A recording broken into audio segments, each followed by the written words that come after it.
Gender equality in evaluation systems. My name is Sohini. I work with Clear South Asia. Very happy to be here. So we are the ones who are keeping you from your hiking journey at Great Wall. So I'll try my best to make it interactive so that we don't bore you to sleep. So I think before we get started, and I would invite all the panelists and introduce them as well, I think I wanted to first set the context of why this session and why are we really talking about this. I think all of us in the room, we understand, and there is a broad consensus in the development sector more broadly, that gender equality is one of the pressing issues of our time.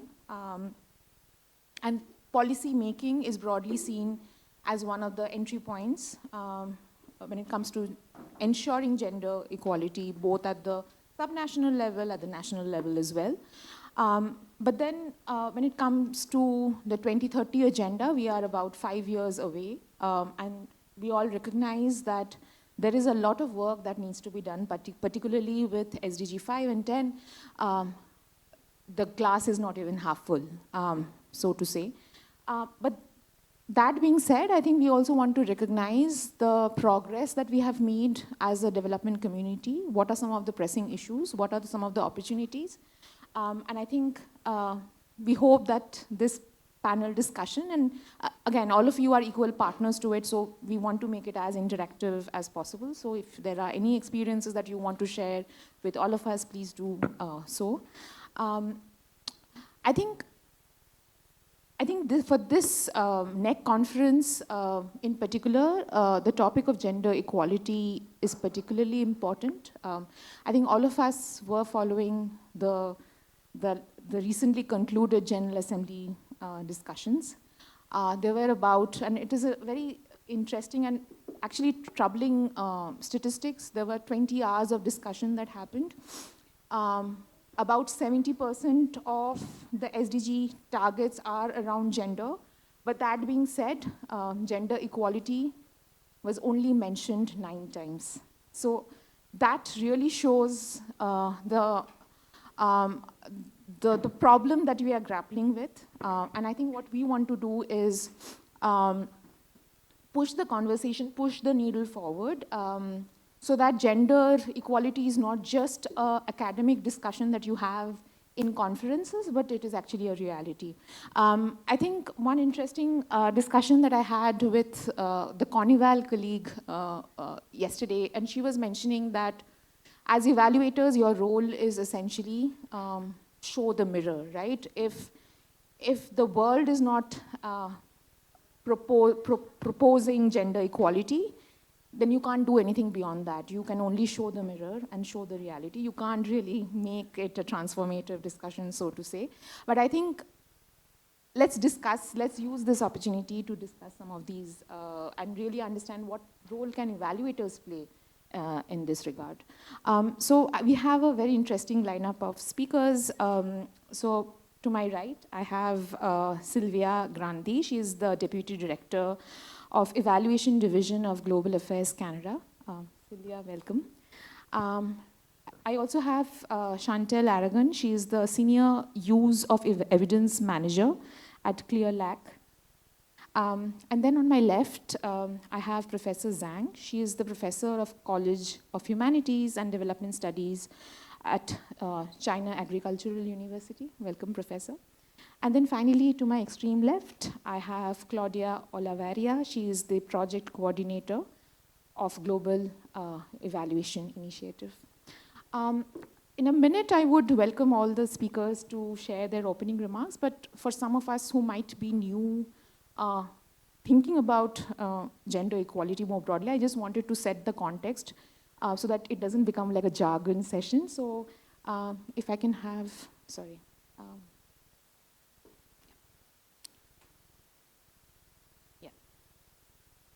Just so that we understand some of these terminologies, because I guess the panelists will be using these terminologies quite frequently in the discussion.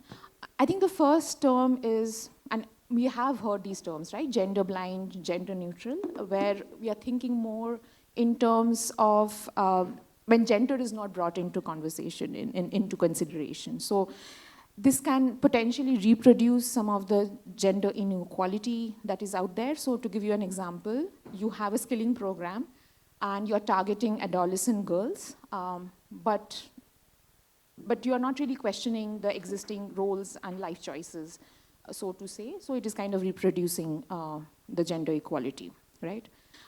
Then you have some evaluations which are more gender sensitive or gender aware, where you're not really challenging the unequal power structure. So to give you an example, you are collecting gender disaggregated data, so to say, but again, gender dynamics is actually brought into consideration. And that's the goal that we have, that you do gender transformative, where it seeks to challenge and transform unequal power structure based on gender. And so here you're not really doing and stopping short of just doing gender disaggregated data, but you're also measuring gender specific outcomes like agency, like decision making, so on and so forth. So I think a lot of my panelists will talk about the value of gender transformative evaluation and why that is important, but I just wanted to get the nomenclature right. I think just when we, again, the panel is supposed to be talking about gender equality through MEL systems, so what does that even look like in practice? Yes, gender disaggregation is maybe the starting point. You are essentially thinking about how programs impact and how they can vary based on gender. But that being said, you are again pushing the needle, you're not stopping there. You're also thinking about cross-sectional or intersectional approaches of how gender-specific indicators in other sectors, maybe health, maybe education, how they can vary. You do a systematic tracking of gender-related outcomes, things like agency empowerment norms. You try to measure them through your programs. And then finally, sorry, how do you go back? You can't go back? Okay. Okay, so maybe I'm going to just speak out of my memory. Yes, thank you. It's okay, I'm going to just speak and you have to listen to me and go by that. Okay, and I think ultimately, I think what is also important is to also think about, you're not just collecting data just for the sake of it, but you're also using it in your decision making, right? So how does that look like? How does gender data get integrated into decision making is also key. Thank you. Okay, I think I'll stop with the acknowledgement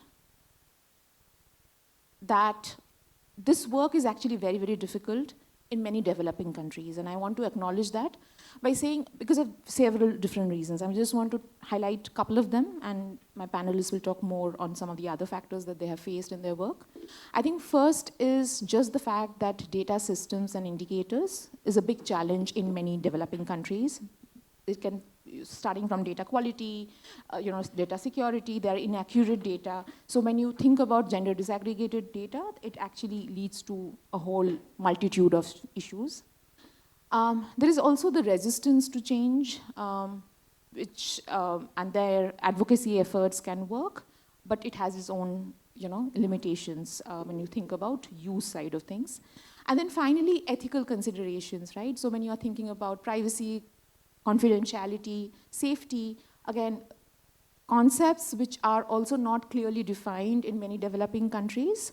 And when you're working with vulnerable and marginalized communities, it can become a big challenge in many developing countries to do this kind of work. So I'm going to stop there, and I'm going to first introduce Claudia to the discussion.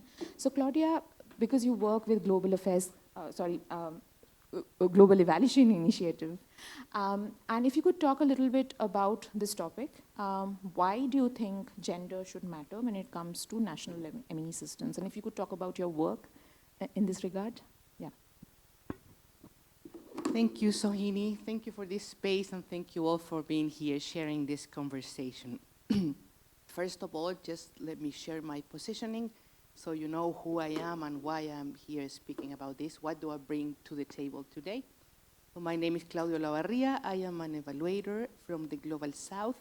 I'm based in Chile. I was trained in the Global South, and all my evaluation practice has been done there.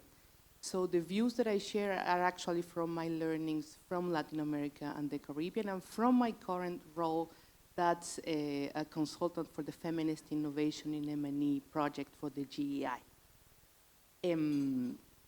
It's important to know that I have been playing different roles in the evaluation practice. I have been a junior evaluator, collecting much data in the field. I have been managing evaluations. I have been part of the civil society organizations and activism towards the rights of women. I have been a part of reference groups, among others. So what I'm trying to say with this is that I have a broad perspective of the debates and the challenges that can arise there. And now I have the privilege to be looking for, identifying, and trying to articulate those initiatives and experiences and learnings that different countries and organizations have had regarding the use of gender responsive, gender transformative, and even feminist evaluation approaches. And why this is important is a very interesting question, and we all have different views on that. But the first thing to address, at least on my side, is that what is not mentioned or measured in our case as evaluators doesn't exist. You cannot make an argument and tell a story if you do not have the data. And in order to do that, you have to make sure you're making the right questions, using the right toolkit to be able to install the correct questions, to collect the evidence that's needed, and to provide the evidence in a way that could facilitate the conversations that need to be taken in order for transformation to happen. And national evaluation systems and what's happening in terms of policy programming at the national and at the local level is where change happens. That's where life happens, and that's where we are experiencing, women are experiencing the gaps that we measure and that we share and that we discuss about. So in terms of national evaluation systems, there is no one fixed solution to say what works for everyone. You know, there's a cultural context, there is an institutional context that determines what works in each space. So therefore, the idea today is that we can share what has worked in certain spaces and what we consider are minimum standards to move forward gender responsive evaluation systems, and invite us to think about how could we move forward gender transformative evaluation. So regarding this, just very simple things, I think when we speak about national evaluation capacities, I would like to reflect on main 3 levels. One is the institutional capacities, and this is reflected on those norms, policies, strategies that make evaluation be gender responsive. What are the standards we're using to ensure this? Then those processes and tools in terms of methodologies and what the toolkit that we will use to make that happen. And then a third part is that what are the paths or the strategies we're using to make sure that evidence reaches decision makers and reaches those people that are able to use it to input, hopefully, transformation towards gender equality. So that's the first category. The second one is the individual capacities. In order for this to happen, we need to make sure that there is a critical mass of evaluators, internal evaluators and external evaluators that can provide can implement the processes that are needed in order to collect this evidence with the quality standards that we're speaking about. And the third component would be the enabling environment, which is super important, especially when we're thinking about the use of this evidence. Sometimes we see spectacular pieces of evidence that just end up in a drawer and no one is using them. So an enabled environment towards the use of evaluation and towards gender equality and transformational policy and programming is super important, and it's very important that we consider it as part of the evaluation system and of course, the national evaluation capacities. I will stay there for now, Sohini, and then we can go deeper on it, just not to take anyone else's time. Thanks, Claudia. Maybe we can have Sylvia give her opening remarks. Sylvia, actually, what I'm curious to know, because Global Affairs Canada does a lot of work on feminist evaluations, gender transformative evaluations. I'm just curious to understand why that is important and why should we care? Thank you, Sohini, and thank you, everyone, to be joining the conversation today. Just, again, to position myself, Global Affairs Canada is actually Canada's Department of Foreign Affairs, Development and International Trade, despite the cool-sounding name. I work in the evaluation division. Our job is to conduct evaluations of our international assistance, diplomacy, international trade, in response to Canada's policy on result. So this policy mandates the Government of Canada to conduct evaluations of all programs over a certain budgetary threshold. We're a team on in-house evaluators, so we do conduct our own evaluations. And of course, we serve both an accountability purpose, but we also focus a lot on learning and on really strengthening evidence-based decision-making. So as Sohini pointed out to me when we were preparing for this session, I think I come with a bit of a double hat. So I am a government evaluator. I sit in a national evaluation system. So I think I share this with many of you sitting around the table. At the same time, I also come from a donor agency. And so our evaluations are always in other countries. So that, of course, creates a bit of a different positioning and power dynamic. As Sohini mentioned, in Canada, we have a long tradition of gender mainstreaming and gender integration, including in our evaluation practice. But what I really wanted to focus more on today with you was really sharing our experience in taking on more of a gender transformative feminist approach to evaluation and really sharing a bit of our journey, our learnings, our continued learning in that direction. For us, well, we had the reason why it was important for us to go in that direction. We had sort of a policy impetus to do that. In 2017, Canada approved the Feminist International Assistance Policy that really pushed us to reflect on how to do things differently. I think it was also a sense of responsibility in relation to recognizing how as donors and recognizing the complexity of gender dynamics in many of the contexts where we work, it was not just enough for us to limit ourselves, for example, to observe gender dynamics. We wanted to go beyond that.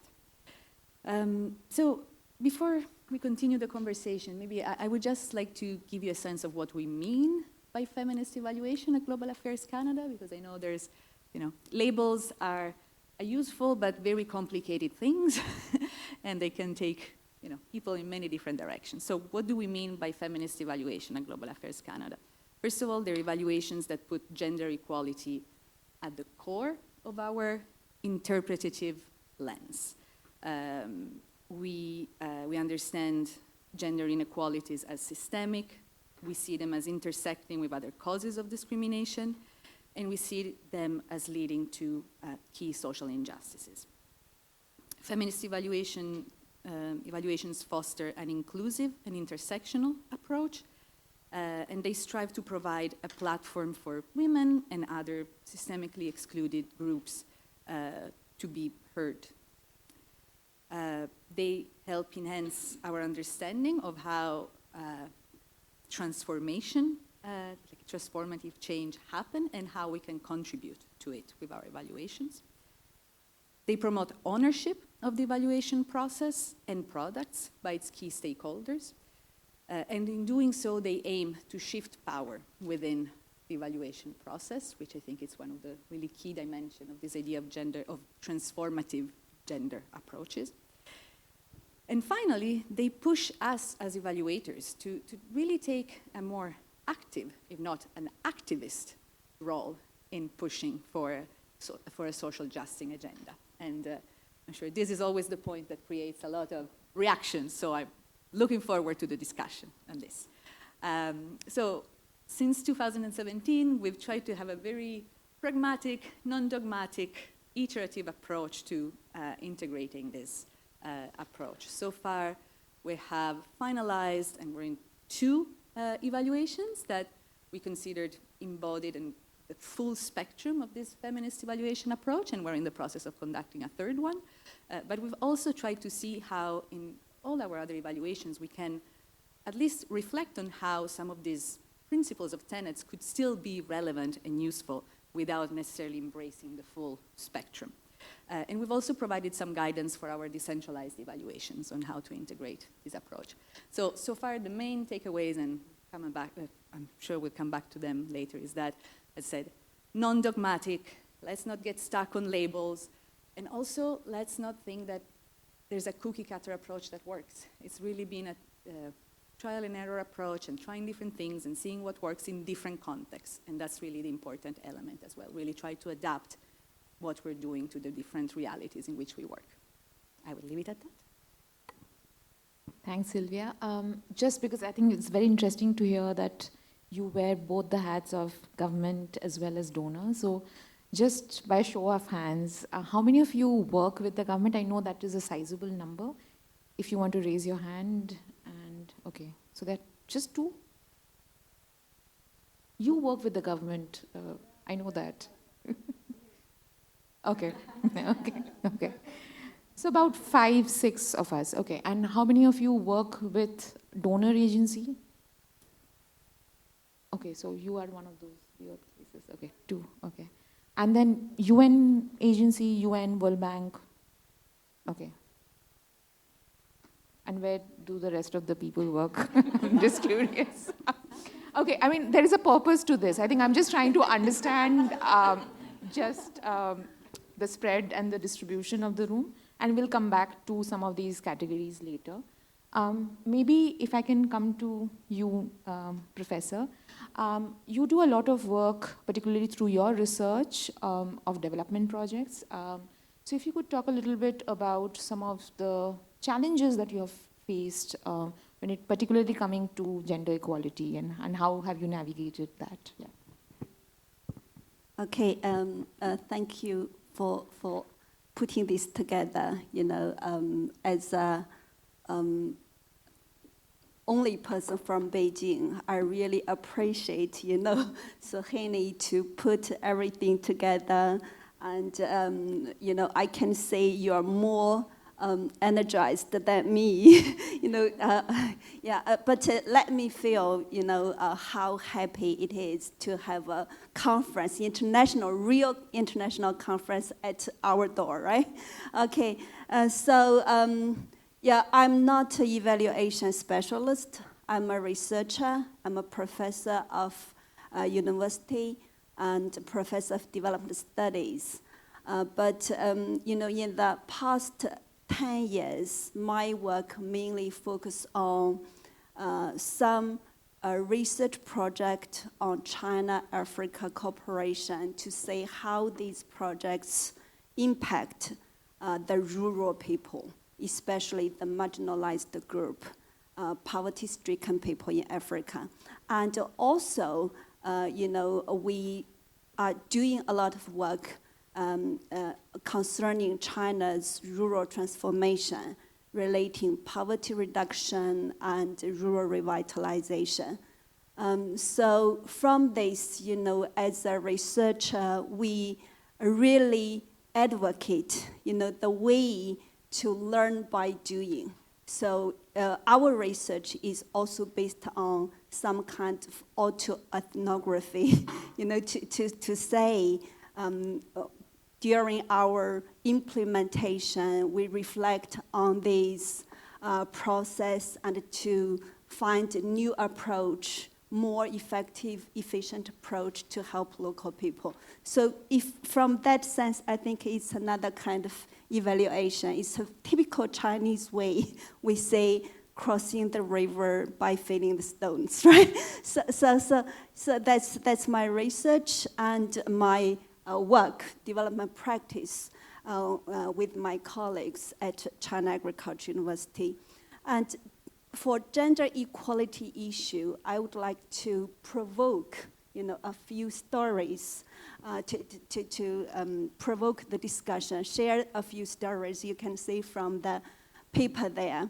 The left two slides is the picture I took in rural village in Tanzania. I would like to share the stories of two women. Both of them are Muslim women. And the first one on the above, she's the second wife of her husband, and she divorced before. This is her second marriage. Yeah, when I interviewed her, I was quite shocked by her story. She said, she's much happier than before. For her first marriage, her husband disputes her and took away almost everything of her. Now, her second husband, although she's the second wife, they do not live together all the time. He's from another place. So he enjoys the property rights of the land, and she harvests almost everything from the land. And she's happier. She said her husband respects her, and she's protected by the religious leaders, local religious leaders of her marriage.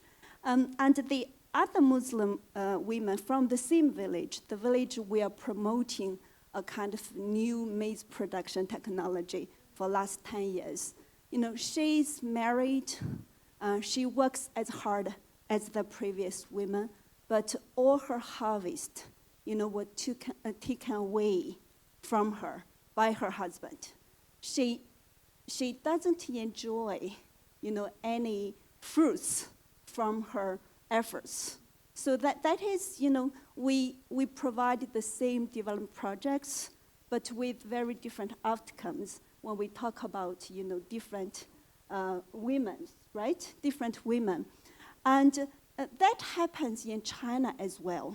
The right column, you can see that's rural revitalization projects my colleagues and I were doing in the last 3 years. It's a Miao village. China is a very multi-ethnic nation. Miao is one of the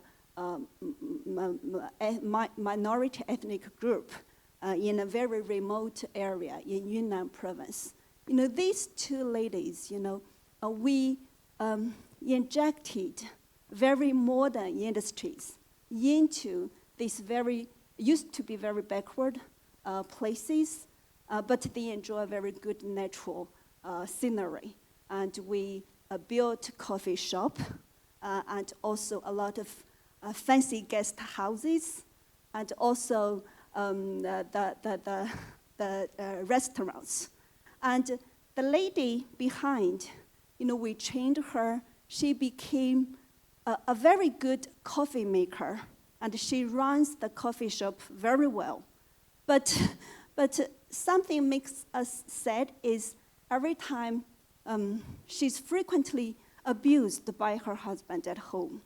She's suffering domestic gender violence all the time because, her husband didn't work, okay? Her job, every day she meets new guys, meets new people, and she's improving while her husband is staying at the same place. And the lady on the above, you can say, they share very similar situation. She's running a kind of restaurants, and both her husband and her were employed by the new industry, you can say.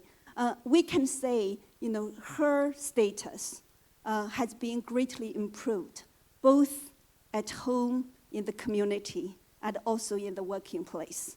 So all these very nuanced stories. The one in the middle, when I was in Madagascar participating in a conference, I was a presenter. I was amazed by a lady, who's taken her child to the meeting place. It's a very big meeting. And that makes me think, how inclusive African countries are gender inclusive, enjoys this kind of gender freedom, right? And even when the first lady was talking in the front, you can still hear the baby crying at the back of the conference room. So we can see gender is a very complicated issue, right? Gender equality, how evaluation can address these issues, from gender blind to gender sensitive and gender transformative.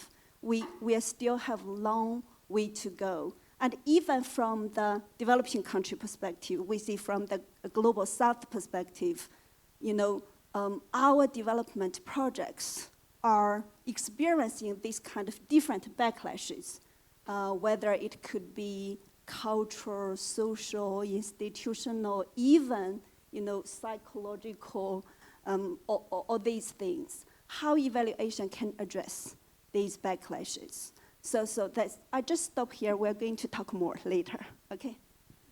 Thank you so much, Dr. Zhang, and really thank you so much for sharing those anecdotes, because I think this really comes to the heart of the issue when it comes to gender, that when it comes to issues like norms, agency, context matters, and there is a great value in participatory approach that I think Sylvia was also talking about earlier.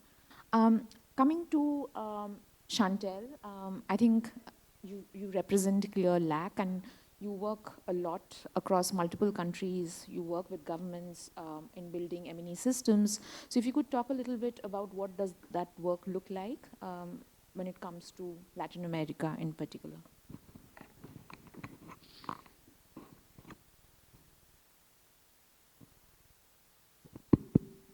Yeah. Hi, everyone. My name is Chantal Aragon. I'm from Mexico. And curious note about that is that actually like 2 weeks ago or something, we had the first president, like a woman president. So that's very important considering we have been a democracy for a long time, or at least. And during her opening speech, this president, which in Spanish you say there's a difference and you say presidenta when you're referring to like female, she said something that was like, I don't know, like really powerful. And she said like, call me presidenta because what you don't name does not exist. So now we do not have like a president, we have a presidenta, which I think it's like, I don't know, like quite important in a way to how to settle the ground for this conversation. So yeah, as Sohini said, I work for the CLEAR Center in Latin America and the Caribbean. The CLEAR Center supports countries, particularly governing bodies, in strengthening their monitoring and evaluation systems. And also during my professional career, I have been like doing a lot of trainings and capacity building for governments, mainly in Latin America. I also had like the privilege to work with Sohini in India, and I think like that gave me like a really amazing perspective of what are we talking when we are talking about gender and when we are talking about intersectionality. It's not the problems that we face in Mexico, they are not the ones that we face in Ecuador, for example, and they are not the ones that we face in Chile, from Claudia, where is she from, and obviously not the same that are in India or China or Canada. Even though we share a lot of common things, and that means like intersectionality like helps us to develop like some frameworks where we can just like set the ground for talking about not only gender, but like age, race, sexuality, disability. And let's not talk not only about, for example, disaggregated data collection, but also about like this framework that Sohini showed about how we can make like transformative policies instead of blind policies or sensitive policies. So I think like, yeah, I would say that. Thanks. Okay, so now what we'll do is we'll have 3 rounds of questions. The idea is to have the speakers respond to some questions, but I'm going to throw some questions at you as well, and we would love to hear your inputs on some of those. So the first round of questions is more around gender-responsive policies and systems. The second round would get into capacity building and institution strengthening, and then we are going to hopefully spend some time talking about data systems, because I saw some questions on WUVA around data systems. What does that look like for gender? So those are the 3 rounds of questions that we would be tackling now. I think for the first round, if I can open it up to Claudia, I think going back to your opening remarks where you spoke about gender responsive MEL, if you could talk a little bit more on how governments can potentially institutionalize gender responsive evaluation frameworks, and particularly leveraging some of the work that you have done, and if you could talk about some examples to make it a little bit more concrete. Yeah. Thank you, Sohini. Well, as Chantal was saying, in Latin America, for example, we have many decades of working in women's agendas. There are national equality plans that have been evaluated. There are many policies and programs for gender-based violence, for empowering, economic empowerment, among others. So there are many evaluations, there are many experiences out there. The thing is, how can states and governments take this experience and institutionalize it as a way of seeing public intervention? So on one side, there is the need for evaluating as much as possible all those programs and policies that are oriented into that could input gender equality, you know, all the related women's agenda, as I told, national equality plans, programs, gender-based violence, all the economic empowerment, among others. But there is also a need to leverage a view or a way of seeing through sensitive or through responsive gender lenses, all the state intervention, and I would say all the intervention that's being done with populations. And regarding that, I think there are 2 main ways of proceeding. As I told you, there's no one fixed solution for all, but norms, standards, policies mandate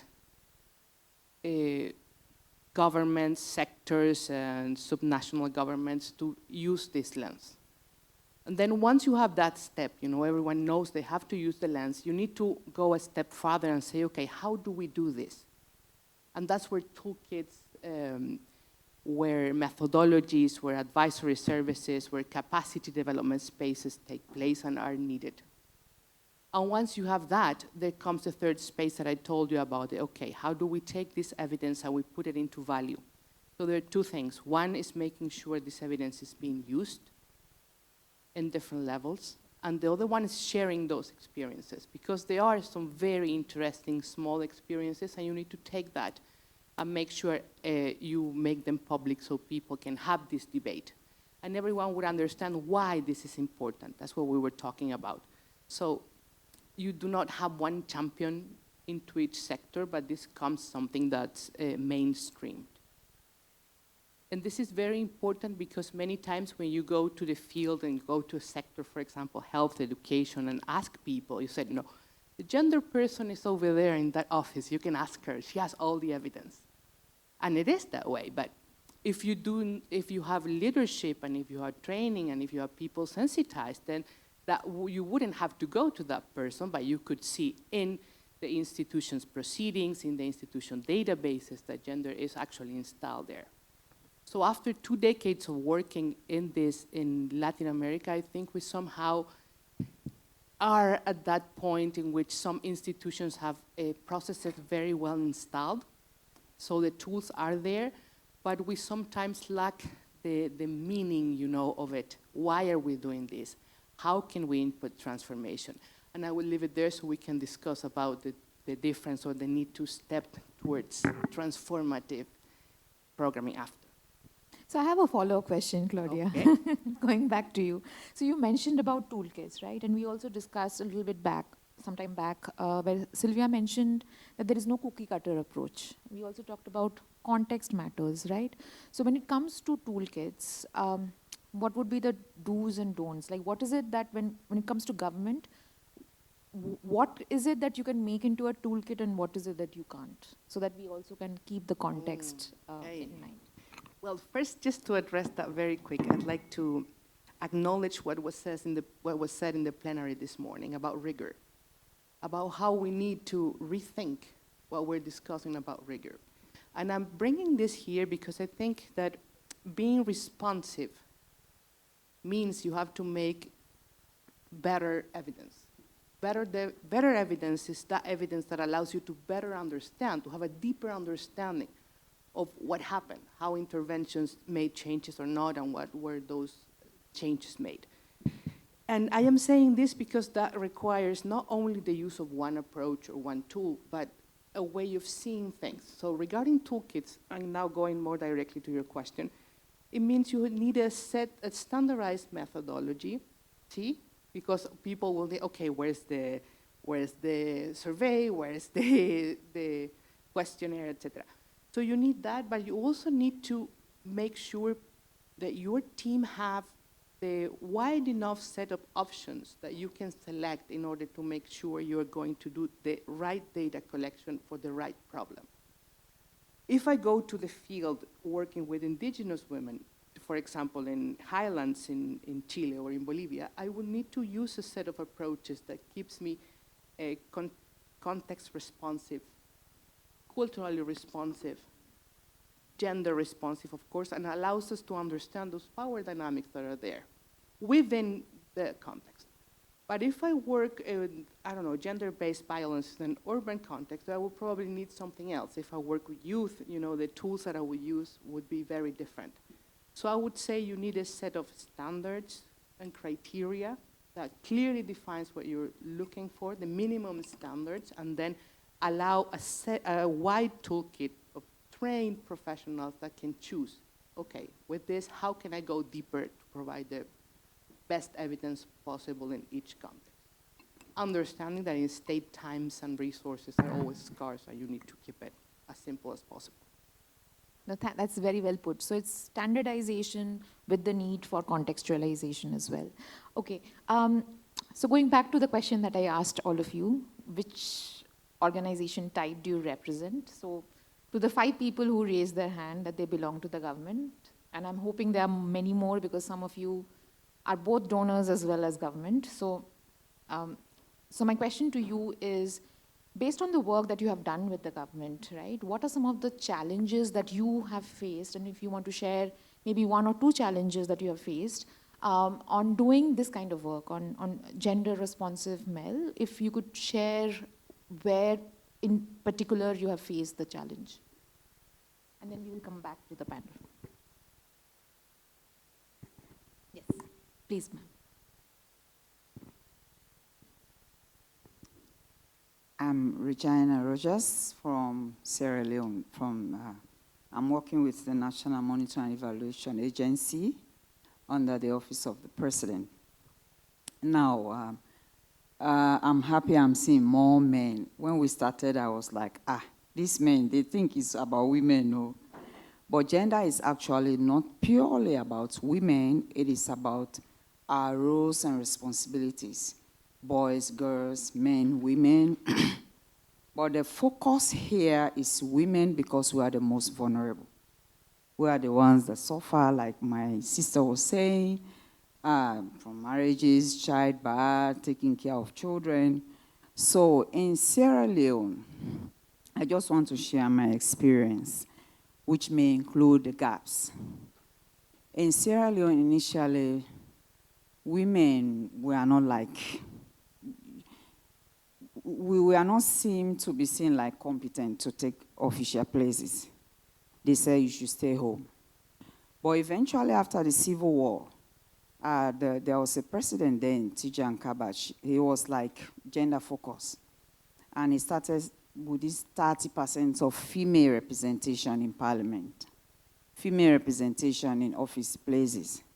And then this allowed women, there was this clause that in the education policy that if a lady is pregnant and she wants to be in university, she can go ahead as long as she can cope. And I was also part of that beneficiary. I was pregnant then, and then my husband said, no, we are not going to have abortion. We never had it in our lives. You either go through this or we have our baby. So the Minister of Education said, no, she has to go ahead. We need women. By the time this child is born, the lady can be able to work in the government or anywhere. So it's interesting. So moving forward with these gaps, now Sierra Leone has 30% of female representation. We are giving that quota, 30%. And then in June 2023, we moved from 17 to 28% now, and we're enjoying it. But the gap there is we are still yet to be recognized.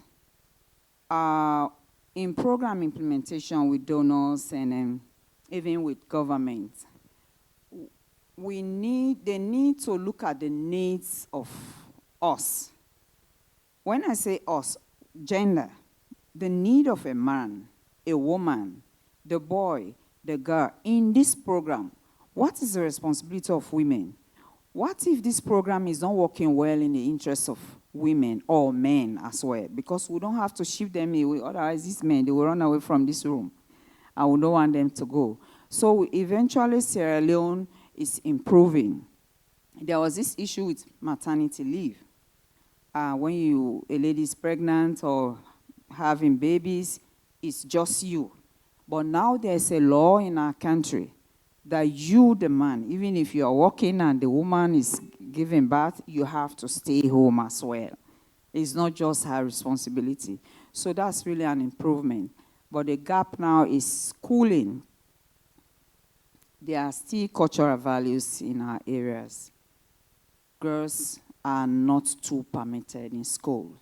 So we are pushing sensitization programs now that the more, when you educate one girl, you educate the whole world. Yes, because that girl is going to educate her children, directs the husband, and things work well.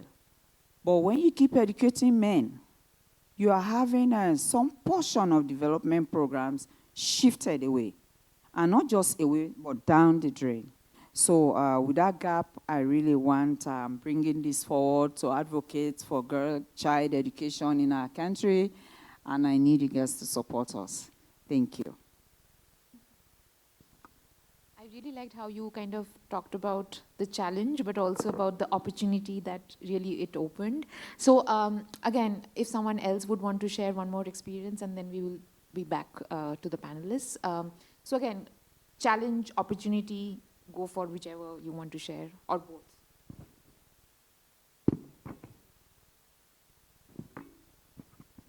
So the other four in the government, it's, yes ma'am, yeah. Thank you very much. I'm Jocelyn Corrales from Ecuador. I try to explain in English or Spanish. You understand me? Yes? ¿Sí? Ok.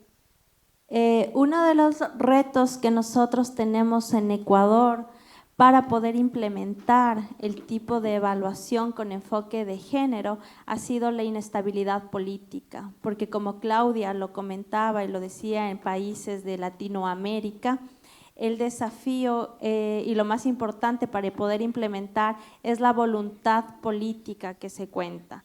Ecuador específicamente ha sufrido cambios electorales y una inestabilidad política que no ha permitido como sostener la inclusión de este tipo de evaluaciones en Ecuador. Es por eso que nosotros estamos trabajando con ONU Mujeres en este año para poder elaborar la guía de evaluación con enfoque de género y de esta forma sostener los procesos que se están realizando para mejorar o que con cualquier cambio de gobierno puedan tomar decisiones basadas en evidencia.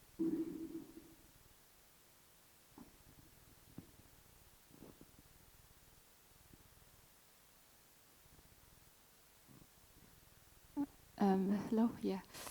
So I'm from Mongolia, and when you asked the question, I didn't raise any of my hand because I worked with all of the things you mentioned. And then when it comes to gender equality, what I see in our countries, it's kind of negative impact of reverse gender equality. What I mean by this is we are nomads historically, right? So there's this, after communism, we shifted to democracy. People started moving to capital city for better education, but they would send their girls.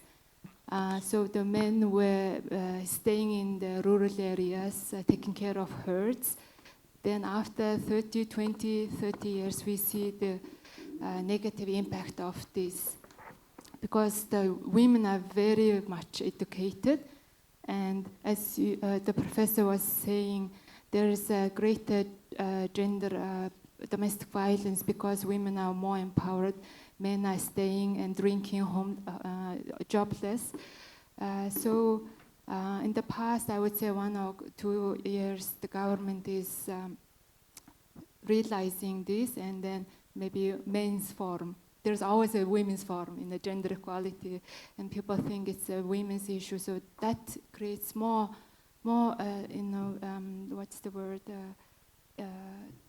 The bad, negative tone about this issue. So we are seeing there's a life expectancy is 10 years in Mongolia. The men are complaining, women are living 10 years longer than us. So now the government is taking some action that, okay, we need to take care of men, maybe more taking care of their health or education, so we have to empower both men and women at the same time. Otherwise, that creates even more segregation. So thanks very much.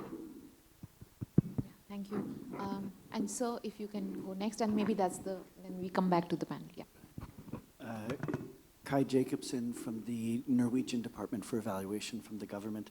And I put my hand up when you asked who's with government and who's with donor, but I should say I only actually begin my role there officially next month, and this is the first that I've been sent on for it. I wanted to start just by saying thank you. I so much appreciated all of the inputs and what was shared, but also just the depth of experience and work that's behind it. And Claudia, thank you also when you began by positioning and locating where you were speaking from, because there's obviously such a huge amount of experience. I would like to start actually by asking for help. And within Norway, we have a very strong commitment to having a gendered approach across all of our foreign policy, aid, development, and peace-building support. What I am wondering is if anyone knows if there has actually been an evaluation or audit of governments and donors which looks at to what extent we have integrated, embedded, implemented gender responsive and gender transformative and feminist approaches in our work. How, where, in what ways, what have been challenges, what can be learned, what needs to be done further. And one, if that has been done, either in a single government case or in across different governments, we would love to learn from that. And if it hasn't been done, we would really love to have a conversation to look at how to bring that forward. However, in my past work, I've just come from a 3-year, the largest ever project within the European Union, supported by the Commission, to look at improving evidence-based evaluation on addressing violent extremism and radicalization. And here we were engaging with governments across the European Union, but also at the level of state ministries and agencies, local governments, law enforcement agencies, and right down to local state institution implementers across the EU. And we worked with a brilliant partner to, from the very beginning of the project, integrate into everything we were doing what we called JELSA, gender, ethical, legal, and societal aspects of evaluation and of designing initiatives with evidence. And as we went through the 3 years of the project, we grew that into really trying to understand and look at an intersectional approach to everything that we were doing. But what we saw was that for most of the governments and the state agencies across Europe, while we often used the language about needing to be gender sensitive, and that was as far as most went, there was no gender responsive or gender transformative, most simply lacked any level of tools, policies, strategies, or if they had the strategy, how to actually implement it in practice. And when we looked at training and capacity building on evaluation, one, almost no government in Europe actually had that in terms of training for people in state institutions and functions. And in the very few cases where it did exist, there was little or no content on gender. So just the need to really also integrate at that level.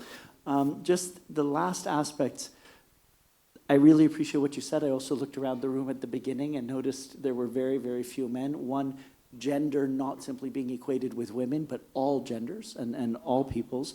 But the other aspect is very often when we look at gender policy, we locate that within just a few ministries that we see as, okay, these are the ones for whom gender is relevant. And I think really the need to deeply embed and integrate an inclusive gender lens in every aspect of government. And there's lots more I'd love to share, but sometimes men need to know when to shut up as well. So thank you very much. I think this is, thank you so much for really sharing. I think this is absolutely fascinating. I'll come back to you, Sylvia. I think some of the, again, I think you spoke about the opportunities, but I think others spoke about the challenges and opportunities. So does it resonate with your work at Global Affairs Canada? And, and if you could talk a little bit about how you have been able to push the needle and moving from gender sensitive to gender transformative, going back to what Sir was mentioning, if you could respond to that, yeah. Thank you. Yes, definitely. Some of the challenges that, for example, you pointed out in that slide at the very beginning, those are definitely things that we have experienced over time, not only in relation to more gender transformative approaches, but for example, the whole issue of having access to data and quality data around gender, having ways of really understanding and measuring gender outcomes, considering that often they're non-linear, they're soft outcomes, often as we like to call them. Reflecting back to your question, we had in Canada an audit done on our feminist international assistance policy and its results.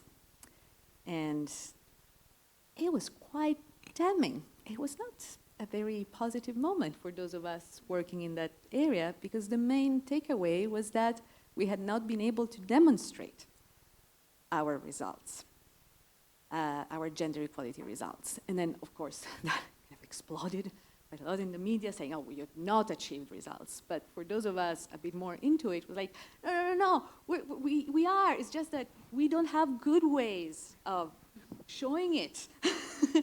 And this is, again, in a country, in a department that has put a lot of effort into trying to do that. So still, we are dealing with some substantial challenges. When it comes to transitioning towards a more feminist approach or gender transformative approach, I think the first thing to say is that it's just a very ambitious agenda. So we're trying to, we need to understand root causes of gender inequalities, how they intersect with all the other relevant dimensions of discriminations. We want to measure expected results, but also understand unintended consequences. We want to understand how different groups experience gender differently, how different factors affect positively or negatively results. And all of this, we want to understand all of this so that we can actually make recommendations that then can really make a difference. That's a lot. So I think there's a bit of this that is just like, yeah, no, let's be realistic on how much this takes. And so, for example, there's some very practical implications in terms of the timelines that we have to, the time it takes and the resources it takes to collect and to understand this type of information, the type of skills that it takes too. Of course, we have evaluation experts, but we need gender experts. We need people with facilitation and mediation skills, because we also want to be very participatory and inclusive in our processes. And again, these are not, and plus we want to do all this in ways that are locally relevant. So not only we need, Canadian teams that have all of this, but we need to work with very competent local teams. So again, this can be a challenge. One of the, there were two sticky points, I must say, when we started to introduce this process. And one of them was around this idea of inclusion and participation, and how it led to opening up some of our evaluation governance mechanisms. And so we got some questioning around why are there external people in your evaluation reference group? What, at the end of the day, the recommendations that we make are for Global Affairs Canada, so why should there be partners or participant or program participants in these groups? And the other issue that I've been hearing was around rigor. So how can we be activists and feminists while also being neutral, objective, rigorous evaluators? And this was this was clearly something, a very valid question. And so back to some of the comments, in our case, we had a very conducive environment. We had policy coverage, as I said before. We had leadership that was aligned and willing to try and push the agenda. And so that, of course, allowed us to, as a team, and again, we had a team of, enthusiastic and dedicated people but we had the space to try and push for this.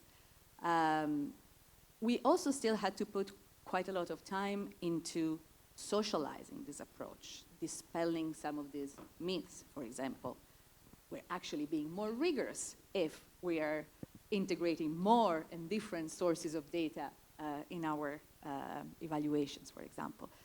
So again, back to that time issue that kept coming back.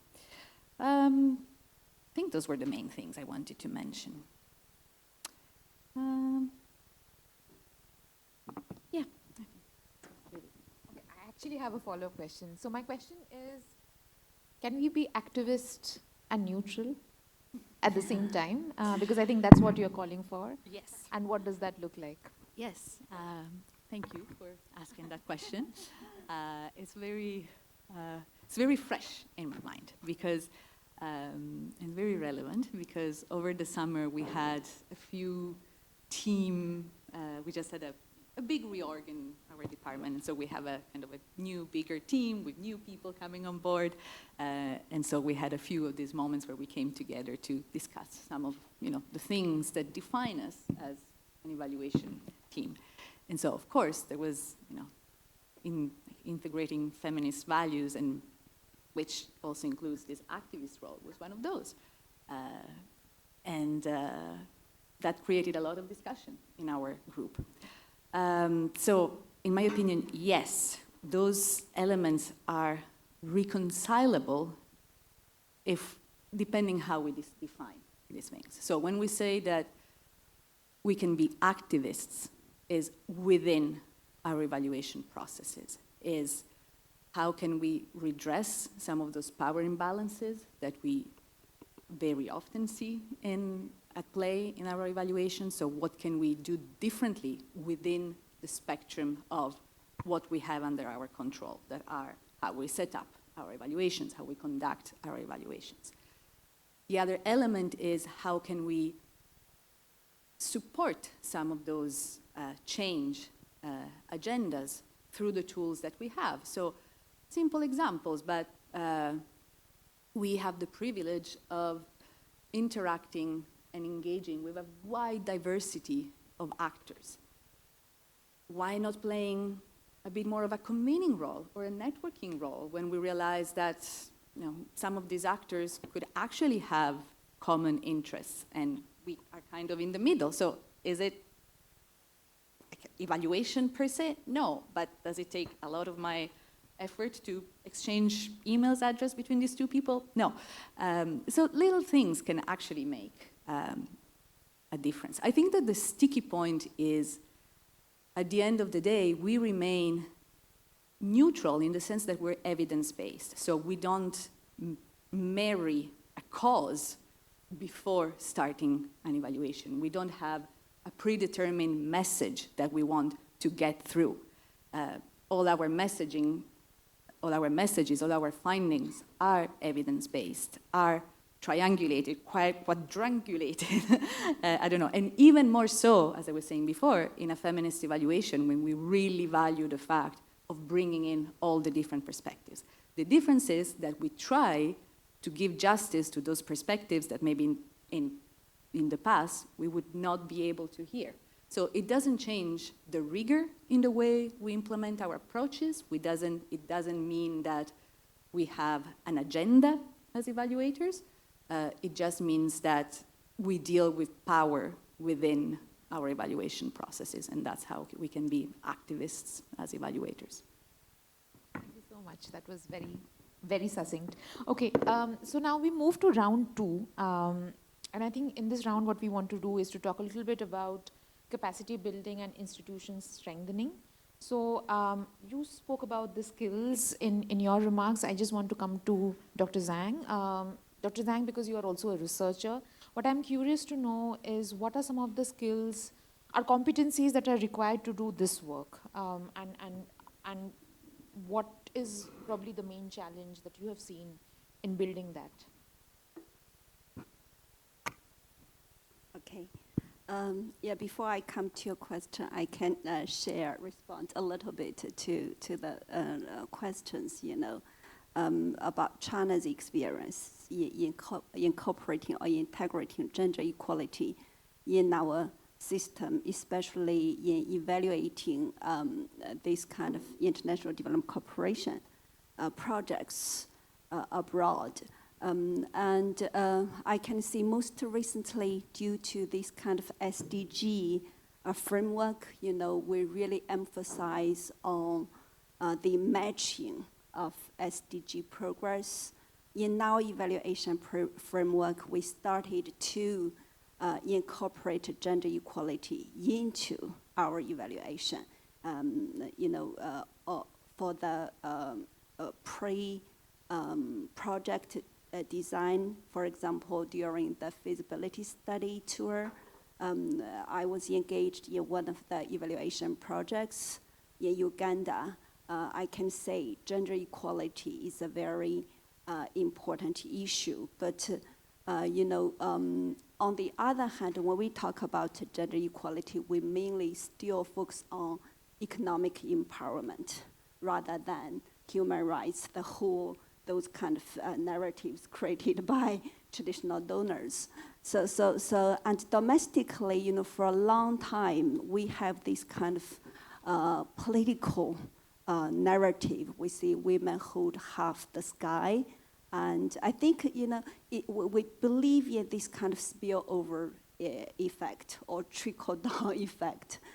And we can say Chinese women enjoy a very high status, but it's a complicated issue to see. It's not from evaluation, but from other aspects, population control, compulsive education, all those kind of comprehensive approach.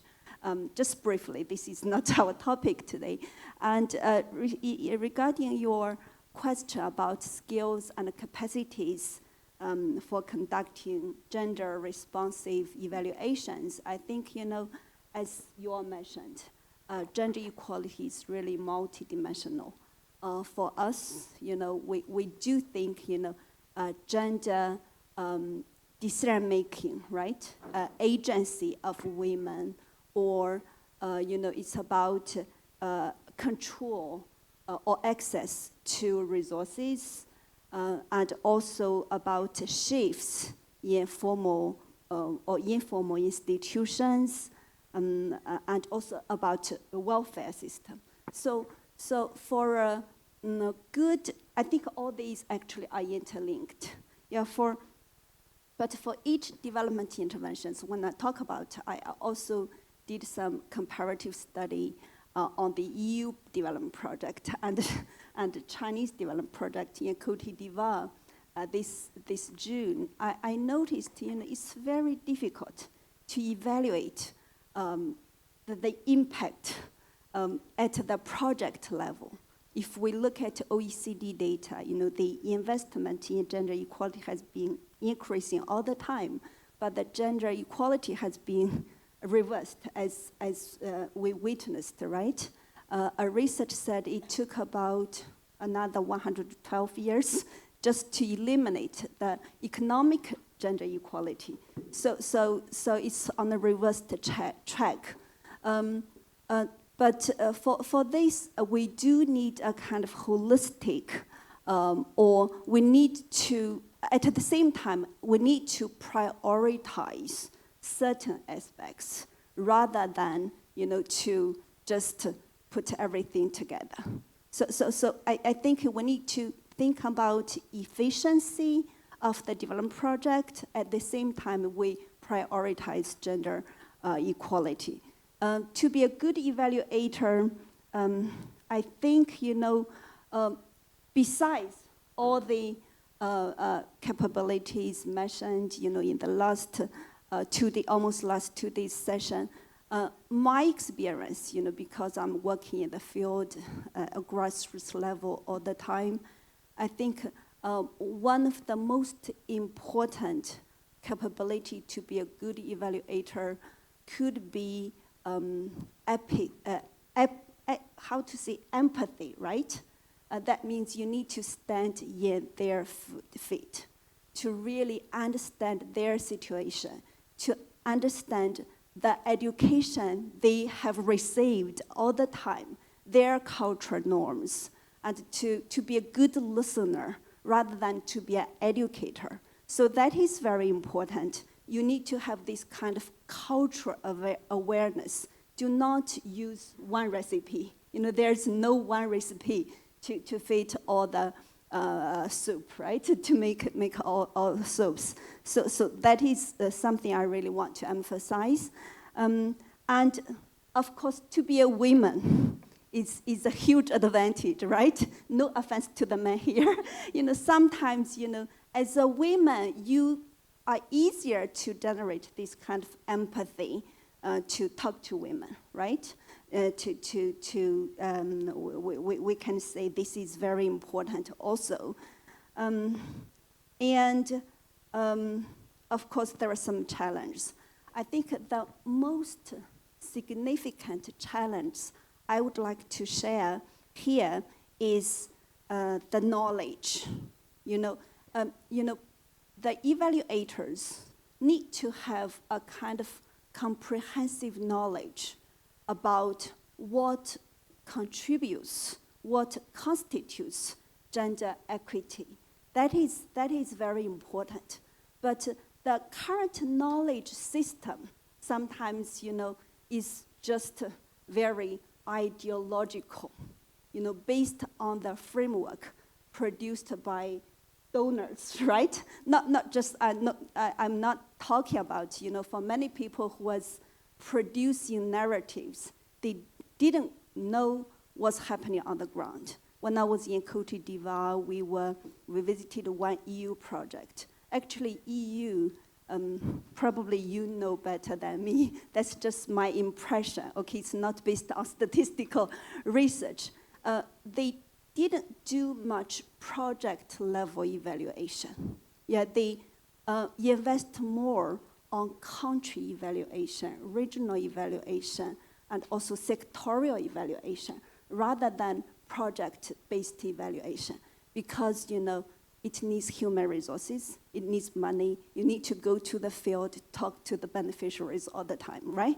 So it's very hard to do it, but in China, we do it all the time. And we have this kind of very rigid, strict evaluation system. We always do almost every development project. So that is a huge input, I think, And for one project, we visited that project actually is prioritize gender equality. And when we go to the field, we talk to the people. The main beneficiary of that project is a farmer, local farmer, who is a man.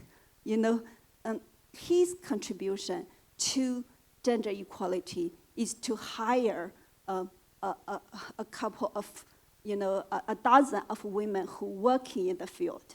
So that didn't change much of women's working environment, didn't change much about their income. So how can evaluation include this?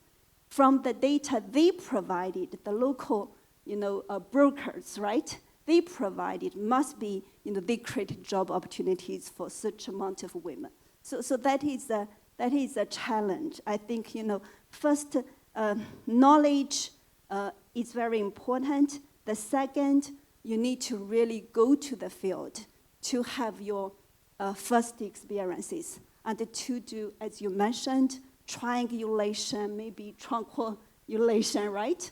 To use big data and to use both qualitative data, all these new approaches and old approaches, that can generate really meaningful evidence for gender equality. Okay, I'll just stop here.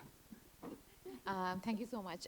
So I think now for the interest of time, we'll go to the last round, where we're going to talk a little bit about data and the value of data and how we can think of moving beyond gender disaggregated data.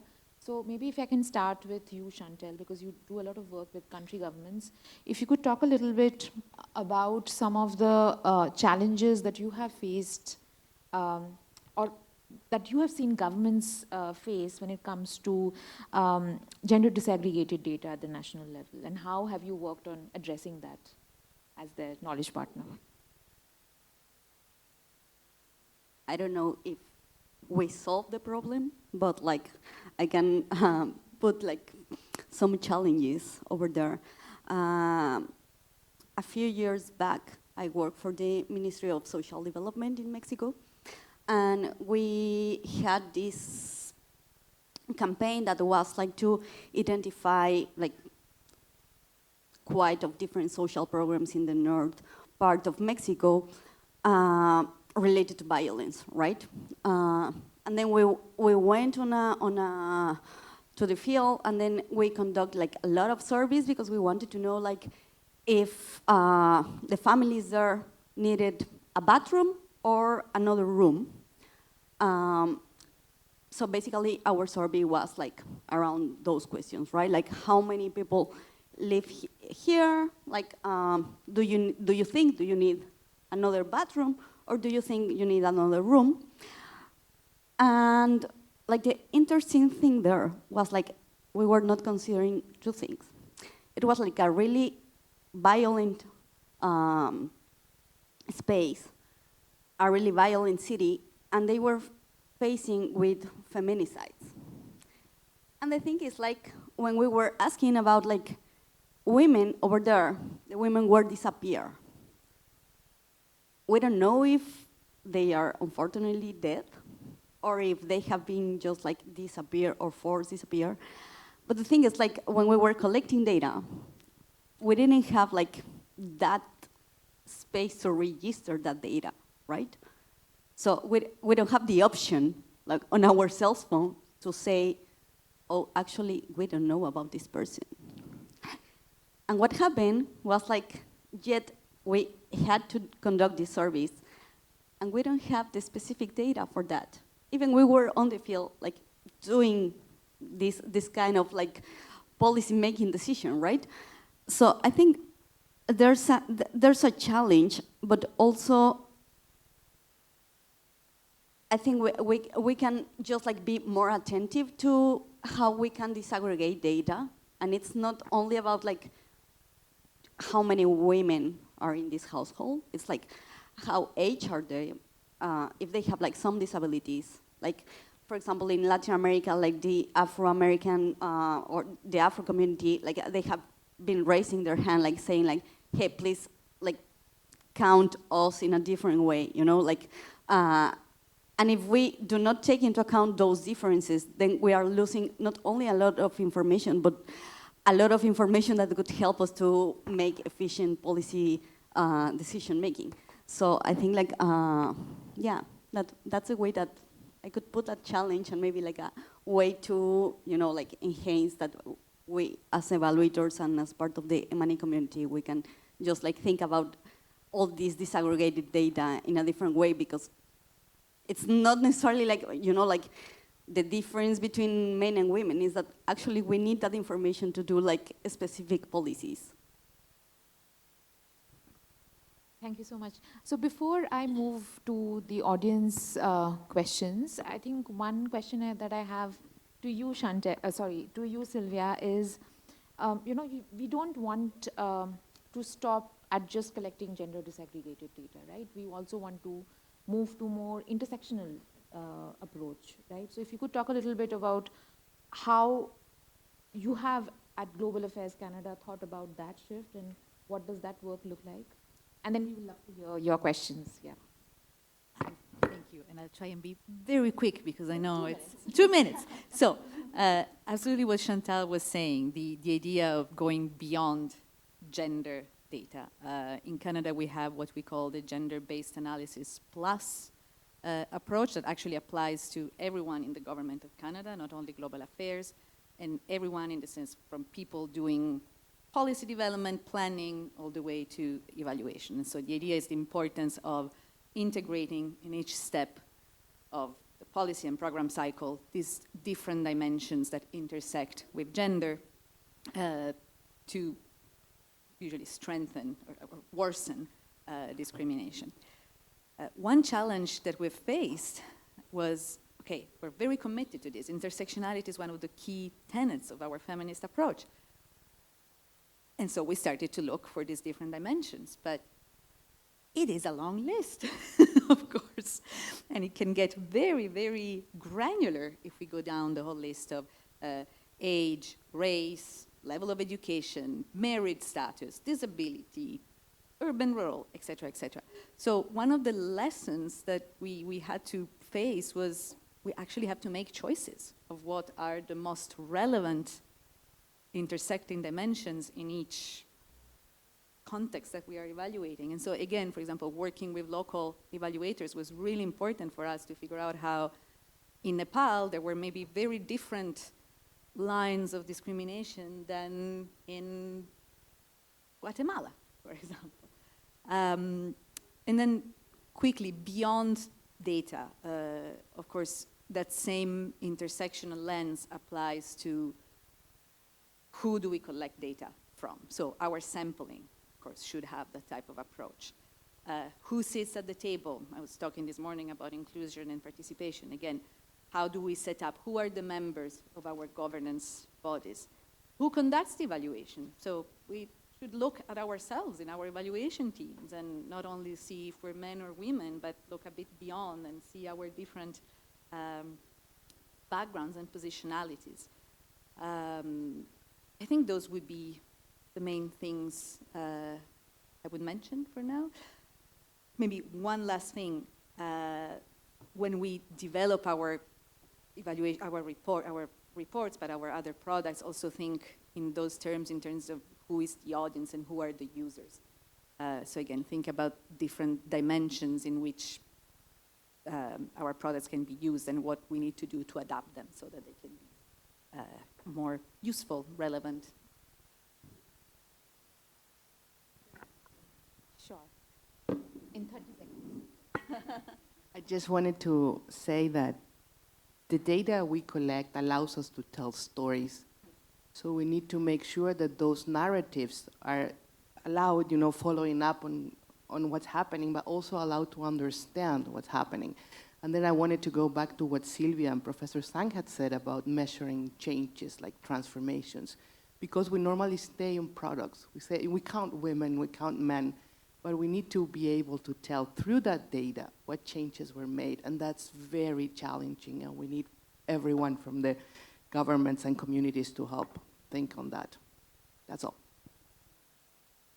No, I mean, thank you so much. I think you made a very compelling point about it's just not data points, but it should also be connected to a story and how you're then using it for decision making. And thank you for that. Yes, maybe I'll come to you at the end since you already spoke, but yes, sir.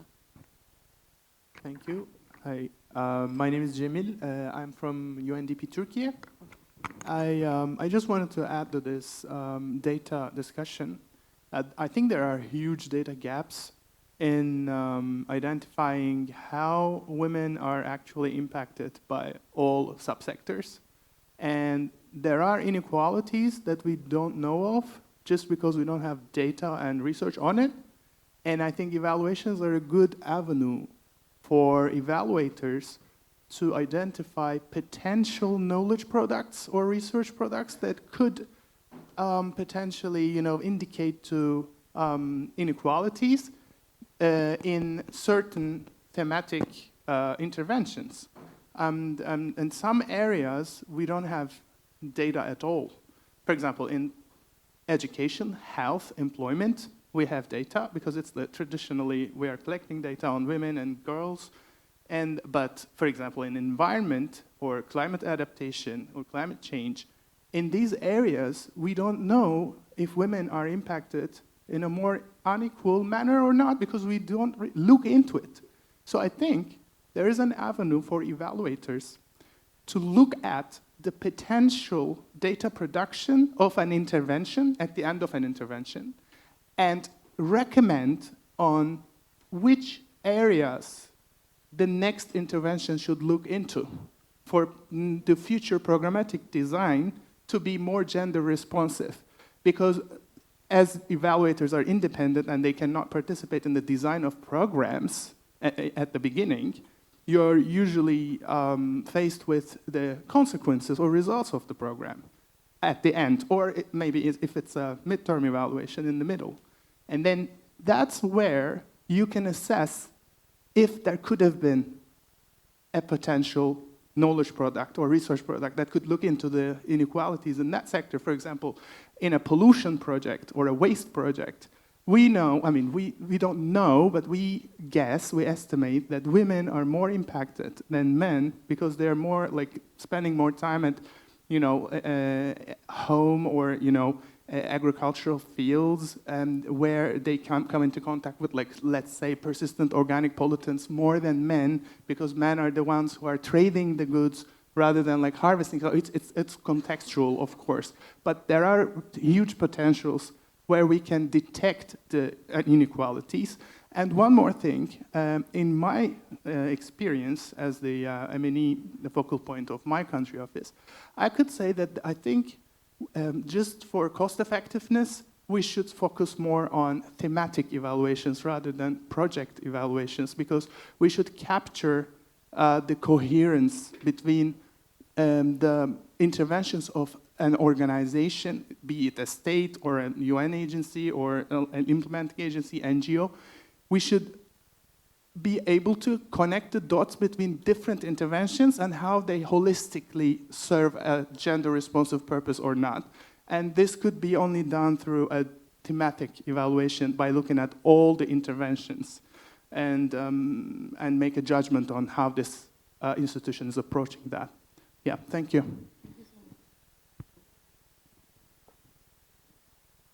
Hi there, Shiv from UNDP IEO. So really fascinating session. I'm really intrigued by this concept of feminist evaluation and found your comments on kind of how we can take an intersectional approach really interesting. I'm still coming to terms. I'm trying to understand what does it mean to take an intersectional approach to evaluation, as multiple forms of discrimination and how they intersect and combine. So it goes beyond the data. It's about more than having disaggregated data for different groups. That's what people keep on telling me. But what does it mean to sort of use that as an analytical framework, which is really complex. And I'm asking this because my work is around synthesis. So I don't work on evaluations, but I work mostly on synthesis. And we're always asked to include questions of leave no one behind in our syntheses, right? So what does it mean when even data on how programs or projects impact different groups isn't available, to then say we're going to take an intersectional approach and think about how multiple forms of discrimination affect and what this means for our analysis. Yeah, but really interesting. Thank you.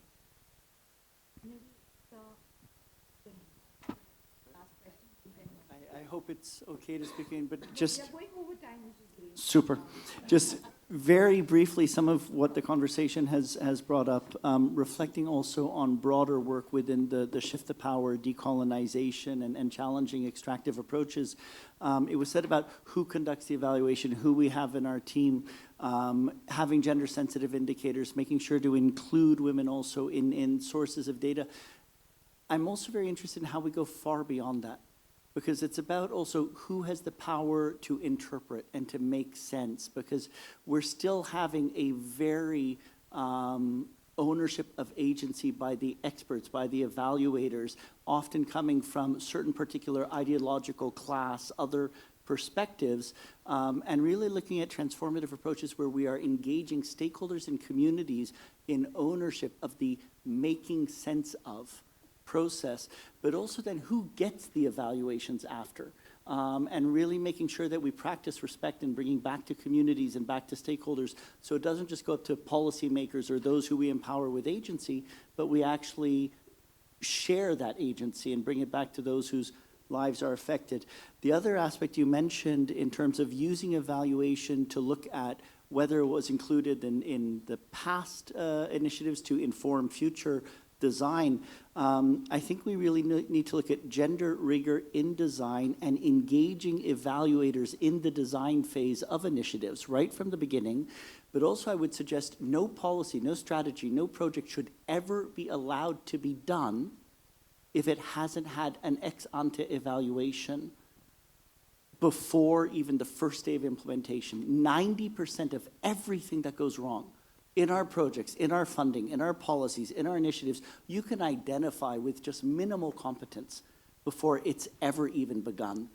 And we don't do that. And just the last bit really to invite thinking about what we consider, what we count as data.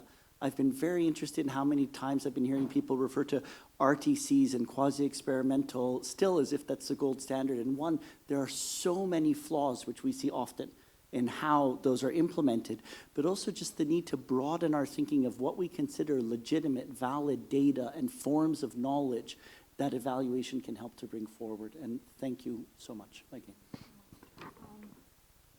RCT is not the gold standard, nor is difference in difference or any. It is the question that matters and not the method. But Sylvia, I think there's a question for you, and yeah. In 30 seconds. 30 seconds, yes. In my attempt of being quick before, I forgot a very important point to respond to your question, and it's that an intersectional approach also means asking the right questions and asking specific questions, which speaks to your, hopefully to your question of framework. So for example, when we look at questions around relevance and for example, is an intervention responding to needs, defining whose needs, and using that kind of intersectional approach in defining whose needs and looking at how maybe a certain intervention can respond very differently to different needs. That's one way of doing. Same thing for, and who's included and who's excluded, including in how a certain intervention is developed. When we look at results, same thing. How different groups experience different results. So back to Claudia's point about it's not only data points, it's stories of change that we have to tell about different groups. Sometimes we look at governance or process elements. So again, who sits at the tables in planning certain programs and projects, that's also part. So having all that data, if you're not using it to answer specific questions, then kind of useless. Thank you. Thank you so much. Thank you for going and staying back and going over time. Thank you for your active participation. Please join me in giving a huge round of applause to all the panelists for their wonderful contribution. And thanks to all of you for your active engagement. Thank you, Sohini, for bringing us together.